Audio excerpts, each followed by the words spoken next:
ہوتا ہے کہ جی وہ ہم داڑھی اس لیے معاف نہیں کرتے کہ ابھی ہماری شادی نہیں ہوئی ہے، اور اگر داڑھی رکھ لی تو مولوی کے ساتھ کوئی لڑکی شادی کرنے کے لیے تیار۔ اس بھائی کو میں پیغام یہ دیتا ہوں کہ اللہ کے بندے، جس لڑکی کو رسول کی سنت سے محبت نہیں ہے وہ تیری اولاد کو ہائے جمالو بنائے گی، اس کو خالد بن ولید کی سیرت پہ نہیں چلائے گی۔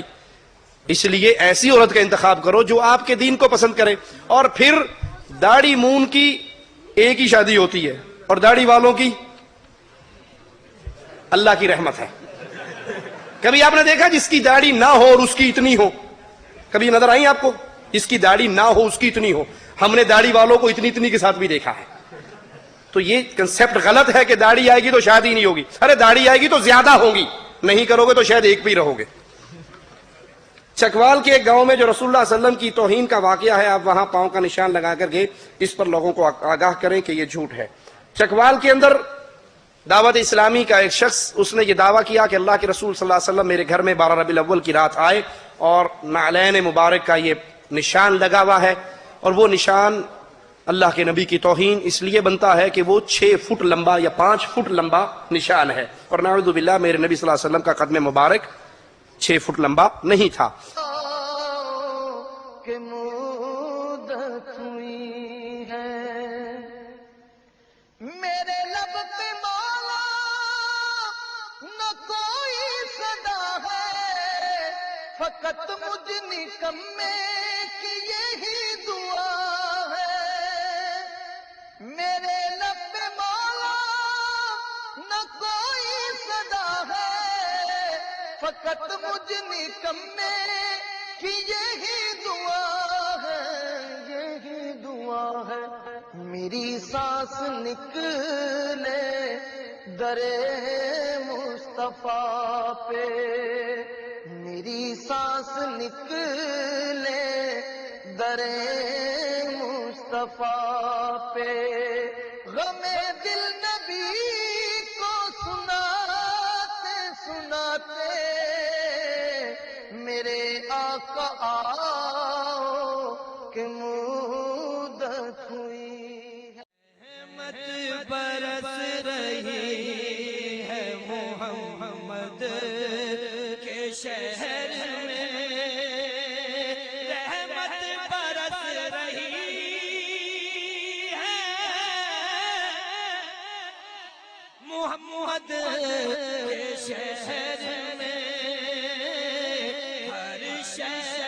تازگی ہے محمد کے شہر میں، ہر شہر میں تازگی ہے محمد کے شہر میں، آتے ہیں بخشوانے گناہوں کو قسمت بدل رہی ہے محمد کے شہر میں، دیکھو قسمت بدل رہی ہے محمد کے شہر میں، ایسا لگا کہ سامنے خود آ گئے حضور،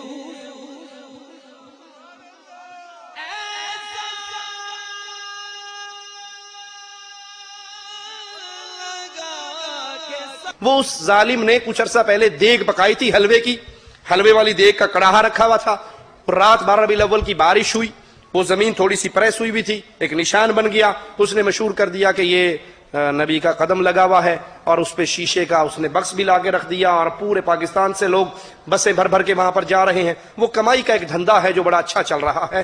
اللہ کے نبی کی وہ توہین ہے۔ اللہ کے نبی اپنی جنتوں میں آرام کر رہے ہیں، آپ کی قبر مبارک جنت کا باغ ہے، آپ نکل کے اس طرح آج اس کے گھر کل اس کے گھر۔ کیا مغرب اور عصر کے درمیان سونا گناہ ہے؟ ہمارے علم میں ایسی کوئی روایت نہیں۔ مغرب کے بعد سونا، عشاء سے پہلے سونا کو منع کیا گیا ہے، ٹھیک ہے؟ عشاء کے بعد فوراً سو جائیے، کیونکہ اگر مغرب کے بعد سو گے تو اس میں نماز کے ضائع ہونے کا ڈر ہے، واللہ اعلم۔ یا اللہ کہنے والے اور یا رسول اللہ مدد کہنے والے کے پیچھے نماز پڑھنا کیسا ہے؟ جو شخص اللہ سے مدد مانگتا ہے وہ موحد ہے، جو غیر اللہ سے مدد مانگتا ہے وہ اس دعا کی عبادت میں غیر کو شریک کر رہا ہے، یہ اہل شرک میں سے ہے، اور غیر اللہ کی پکار شرک اکبر ہے، ایسے کے پیچھے نماز نہیں ہوتی۔ بیوی کو انسان کیسے سمجھائے؟ اوکھی گل پوچھی جی۔ بیوی کو انسان اللہ کا واسطہ دے کے سمجھائے، اس کو قرآن کی آیات سنا کر سمجھائے، خاوند کے حقوق سنا کر سمجھائے، اور خود بھی بیویوں کا حق ادا کرو، خود بھی بیویوں کا حق ادا کرو۔ جب آپ بیویوں کا حق ادا کریں گے تو امید ہے انشاءاللہ کہ بیوی بھی آپ کا حق ادا کرے گی۔ اللہ کے نبی نے فرمایا کہ حوا کی بیٹی کو اللہ نے پسلی سے پیدا کیا ہے، اور پسلی ٹیڑھی ہوتی ہے، پسلی ٹیڑھی ہوتی ہے، اگر تم اس کو سیدھا کرنا چاہو گے تو توڑ بیٹھو گے، طلاق دے بیٹھو گے، اس لیے اوکھے سوکھے ہو کے گزارا کر دے رہو۔ آج کل یہاں پر مسجدوں میں تبلیغی جماعتیں آتی رہتی ہیں جو لوگوں کو زبردستی بٹھا کر کچھ درس دیتے ہیں، جس میں کچھ کتابوں سے پڑھ کر سناتے ہیں، مثلا فضائل اعمال سے اور اس طرح کی دوسری کتابوں سے۔ کیا ان کی مجلس میں بیٹھ کر یہ سب سننا صحیح ہے؟ اگر نہیں تو ان کو کیسے انکار کیا جائے؟ کیونکہ وہ ہر روز نماز کے بعد نمازیوں کو دین کی بات سننے کے نام پر روکتے ہیں۔ انہیں کہیں بھائی آپ دین کی بات پہنچانا چاہتے ہو، یہ اللہ کا قرآن ترجمے والا موجود ہے، یہ پڑھ کر سنائیے۔ فضائل اعمال جو آپ ہمیں پڑھ کر سنا رہے ہو، اتمام حجت کے لیے آپ کو حوالہ دے دیتا ہوں۔ فضائل اعمال کی جب پہلے پیج کو آپ کھولیں گے، تمہید آئے گی، سٹارٹنگ دی بادشاہ تمہید، اس تمہید کی غالباً 7ویں سطر ہے، اس میں مولانا ذکریہ لکھتے ہیں کہ فلاں سن فلاں تاریخ کو میں دماغی طور پر مریض ہو گیا، بیمار ہو گیا، ڈاکٹروں نے مجھے منع کر دیا کہ آپ نے کوئی دماغی کام نہیں کرنا، ہم مینٹل کیس ہیں، بیمار ہیں، دماغی مریض ہیں، آپ نے فارغ رہ کر ریسٹ کرنا ہے۔ تو میں نے سوچا کہ یہ ایام جو فراغت کے ہیں، کیوں نہ ان فراغت کے ایام میں اللہ کے دین پہ کچھ کتابیں لکھی جائیں۔ جب بندہ مینٹل کیس ہو وہ کتابیں لکھے گا تو کیسی لکھے گا؟ اس لیے اس کے اندر شرک اور بدعات کی بھرمار ہے۔ ہماری سی ڈی بھائی جاوید سے مل جائے گی، فضائل اعمال کی حقیقت، وہ لے کر مزید تفصیل جان سکتے ہیں۔ شیخ صاحب برائے کرم ہمارے لیے وقت نکالتے رہا کریں، عین نوازش ہوگی، اللہ نے توفیق دی تو انشاءاللہ۔ صبح و شام کے اذکار کس وقت پڑھنا چاہیے؟ صبح کے اذکار سورج نکلنے سے پہلے، اور شام کے اذکار سورج کے غروب ہونے سے پہلے پڑھنے چاہیے۔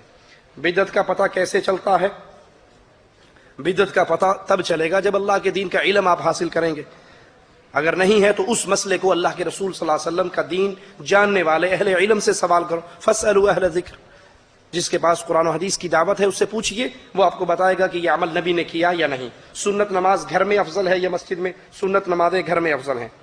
کیا فضائل اعمال میں غلط باتیں ہیں؟ اس کی مثال میں نے دی ہے، اس کے اندر بہت باتیں شرک والی بھی ہیں، بدعات والی بھی ہیں۔ اس کتاب کو پڑھنا، اس کی دعوت دینا اہل ایمان کے لیے جائز نہیں ہے۔ بوہری مذہب والے کے ساتھ کھانے میں شامل ہو سکتے ہیں یا نہیں؟